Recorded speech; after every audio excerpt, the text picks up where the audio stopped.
Hello and welcome back to the channel students. फिर से स्वागत है आप सभी का अपने यूट्यूब चैनल NH रहमान में।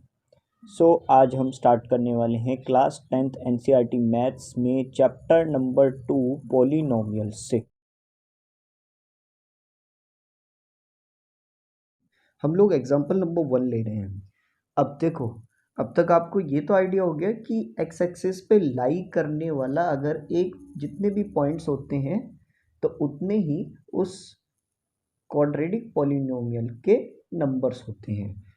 अब आप देख सकते हो, यहाँ हम फर्स्ट वाले पार्ट में आते हैं एग्जांपल नंबर 1 के। अब ये जो लाइन हमें शो हो रही है, ये सिर्फ और सिर्फ एक बार ही टच कर रही है क्वाड्रेटिक इस एक्स एक्सिस पर। मैं लिख सकता हूँ the zeros of this quadratic equation will be 1। फिर इसके बाद हम सेकंड पार्ट पे आते हैं। तो यहाँ पर दो पॉइंट्स मुझे नज़र आ रहे हैं, तो मैं लिख सकता हूँ hence the quadratic polynomial, the zeros of this quadratic polynomials are 2। यहाँ पर हम काउंट कर लेते हैं 1 2 3। मैं लिख सकता हूँ यहाँ पर 3 बार ये टच हो रहा है, तो 3 बार टच हो रहा है तो मैं बोल सकता हूँ hence the quadratic polynomial, the zeros of quadratic polynomials will be 3। उसके बाद यहाँ पर देखो, हमें y एक्सिस से लेना देना नहीं है कि y एक्सिस पे कितनी बार हो, हमें सिर्फ x एक्सिस से पर लेना देना है। तो x एक्सिस पर ये एक बार टच हो रही है, तो हम लिखेंगे the quadratic polynomial, the zeros of the quadratic polynomials will be 1। इसके बाद नेक्स्ट वाला देखो, तो ये एक बार टच हो रही है, तो हम लिखेंगे the zeros of the quadratic polynomials is 1। और यहाँ पर देखते हैं 1 2 3 4, तो the zeros of the quadratic polynomials are 4। यहाँ तक अगर आपके ये एग्जाम्पल नंबर 1 समझ में आ गया है, तो आप एक्सरसाइज 2.1 भी कर सकते हैं। एक्सरसाइज 2.1 कर सकते हैं। स्टूडेंट्स, अब हम आ जाते हैं एग्जाम्पल नंबर 2 में। एग्जाम्पल नंबर 2 क्या है? Find the zeros of the quadratic polynomial x square plus 7x plus 10 and verify the relationship between the zeros and the coefficient. अब जहाँ ये लाइन आ जाए ना, relationship between zeros and coefficient, वहाँ ये समझ जाना ये दोनों फॉर्मूलाज लगेंगे भैया, सम ऑफ जीरोज और प्रोडक्ट ऑफ जीरोज दोनों लगेंगे। जैसे कि इक्वेशन आपको गिवन है वो है x square plus 7x plus 10। अब आपको याद होगा लास्ट वाला नंबर कांस्टेंट नंबर पहले वाले कोफिशिएंट ऑफ एक्स स्क्वायर से मल्टीप्लाई होता है ना। तो यहाँ कोफिशिएंट में कुछ नहीं है तो 10 ही बनेंगे, तो 10 लिख दिया हमने।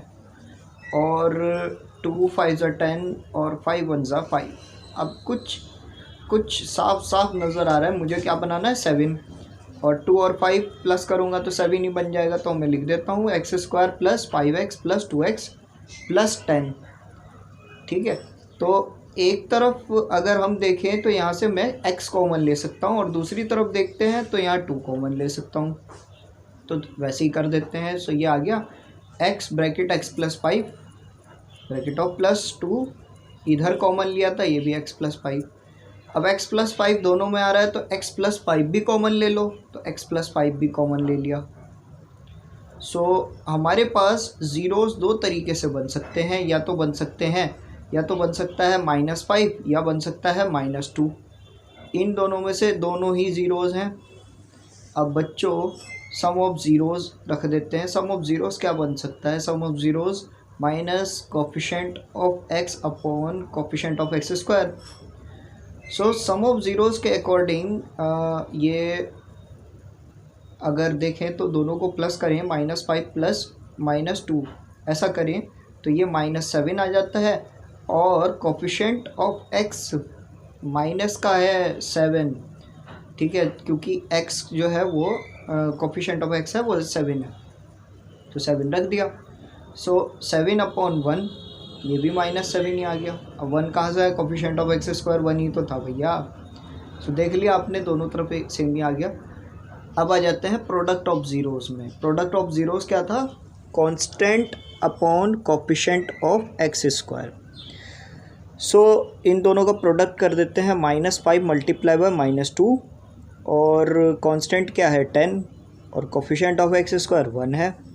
सो 5 इंटू 2 तो 10 आएगा, माइनस माइनस प्लस ही होता है, सो प्लस का 10 आ गया और ये भी 10 ही था।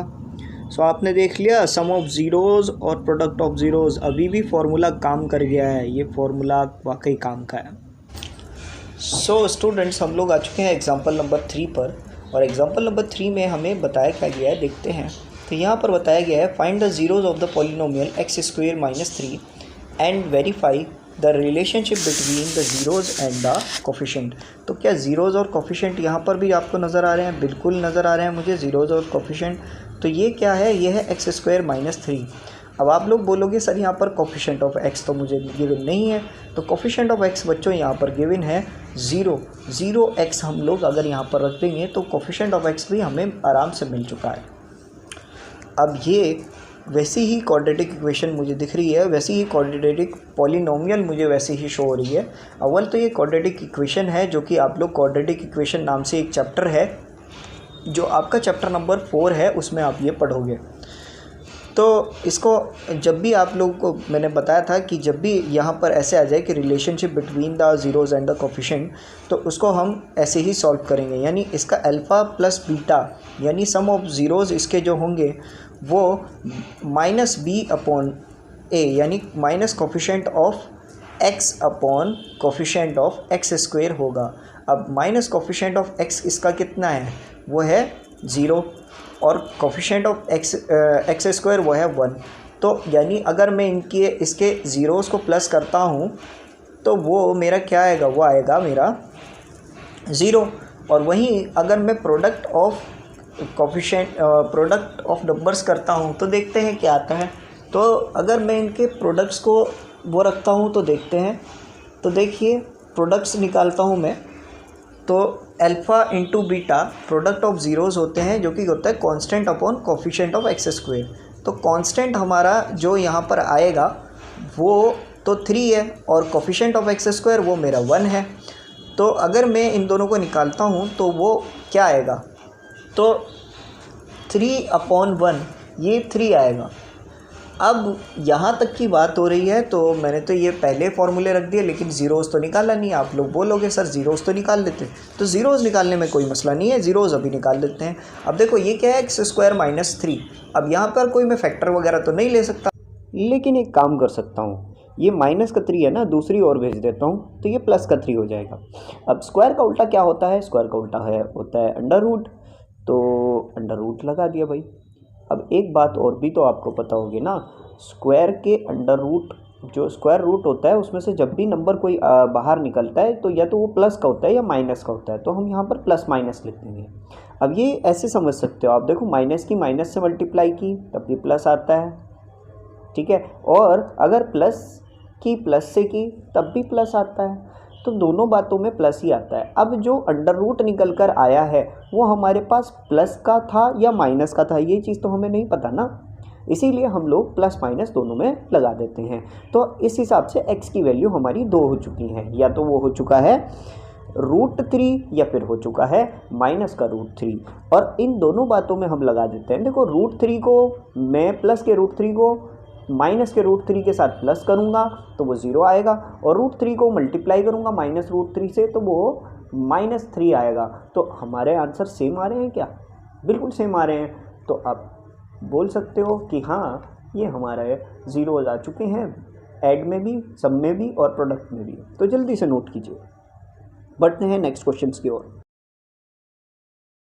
सो स्टूडेंट्स हम लोग एक्सरसाइज 2.2 के क्वेश्चन नंबर 1 हम लोग आ चुके हैं एग्जाम्पल नंबर 4 में। ज़रा इसे भी देख लेते हैं। एग्जाम्पल नंबर 4 हमें क्या बताना चाह रहा है? Find a quadratic polynomial the sum of the product sum and the products of whose zeros are -3 and 2 respectively. अब हमें -3 और 2 यहाँ पर सिर्फ और सिर्फ सम और बताया गया है, जैसे कि सम जो है, सम ऑफ ज़ीरोज़ जो है वो -3 है और प्रोडक्ट ऑफ ज़ीरोज़ जो है वो 2 है। अब सम ऑफ ज़ीरोज़ के लिए हम लोग क्या लिखते थे? हम लोग लिखते थे minus coefficient of x upon coefficient of x square. वहीं प्रोडक्ट ऑफ जीरोज़ के लिए हम लोग लिखते हैं constant upon coefficient of x square. अब सम ऑफ ज़ीरोज़ तो आपका -3 है और प्रोडक्ट ऑफ ज़ीरोज़ जो है वो 2 है। अब मेरे ख्याल से बात समझ गए होंगे। अब ये कहना क्या चाह रहे हैं, ये कह रहे हैं कि उस क्वाड्रेटिक इक्वेशन को निकाल के दिखाइए, उस क्वाड्रेटिक पॉलिनोमियल को फाइंड आउट करके दिखाइए। तो क्वाड्रेटिक पॉलिनोमियल होती है आपकी ax² plus bx plus c, ये ही होती है आपकी क्वाड्रेटिक पॉलिनोमियल, जिसको हम क्वाड्रेटिक इक्वेशन भी कह सकते हैं या बोल सकते हैं। अब यहाँ पर हमें इसकी वैल्यूज़ मतलब a b c इनकी वैल्यूज़ पता करनी है। इनकी वैल्यूज़ कैसे पता करें, लेकिन हमें ये पता चल गया कि इनके ज़ीरोज़ को प्लस करने पर -3 आएगा और प्रोडक्ट करने पर 2 आएगा, जिनको हम अल्फ़ा बीटा कहते हैं। अल्फ़ा प्लस बीटा करेंगे तो आपका -3 आएगा और अल्फ़ा इंटू बीटा करेंगे तो वो 2 आएगा। ना तो हमें ज़ीरोज़ का पता, ना ही हमें किस चीज़ का पता है, ना ही हमें पता है कि तो वो नंबर्स क्वाड्रेटिक इक्वेशन क्या है, क्वाड्रेटिक पॉलिनोमियल क्या है। अब देखो अल्फ़ा प्लस बीटा क्या होता है, माइनस कोफिशिएंट ऑफ एक्स यानी -b upon coefficient of x square यानी a। तो -b अपॉन a, माइनस से माइनस काट दो, अब बचा क्या, b अपॉन a कितना आ गया 3, और 3 के नीचे 1 भी तो रख सकते हैं तो 1 रख देते हैं। अब प्रोडक्ट निकाल लो, तो प्रोडक्ट आपका अल्फ़ा इंटू बीटा यानी 2 आ गया और अल्फ़ा इंटू बीटा यानी c upon a, constant term upon coefficient of x square, तो c अपॉन a, और इसको भी 2 अपॉन 1 रख दो। तो अगर आपका दोनों जगह पर coefficient of x square same आ गया तो आप क्वाड्रेटिक पॉलिनोमियल बना सकते हो। यानी अब आपका a 1 है, b आपका 3 है और c यानी कांस्टेंट टर्म आपकी 2 है। तो हम अगर इनको रख देंगे तो ये कैसे बन जाएगी क्वाड्रेटिक पॉलिनोमियल। देखिए क्वाड्रेटिक पॉलिनोमियल कंसीडर ऐसे हो जाएगी जैसे x² plus 3x plus 2x। तो इन सभी की जगह पे मैंने इनको रखा तो ये क्वाड्रेटिक इक्वेशन मेरी क्वाड्रेटिक पॉलिनोमियल बन चुका है। तो अब आप लोग नोट कर सकते हैं। हम लोग बढ़ते हैं इस एक्सरसाइज के कुछ क्वेश्चंस की ओर।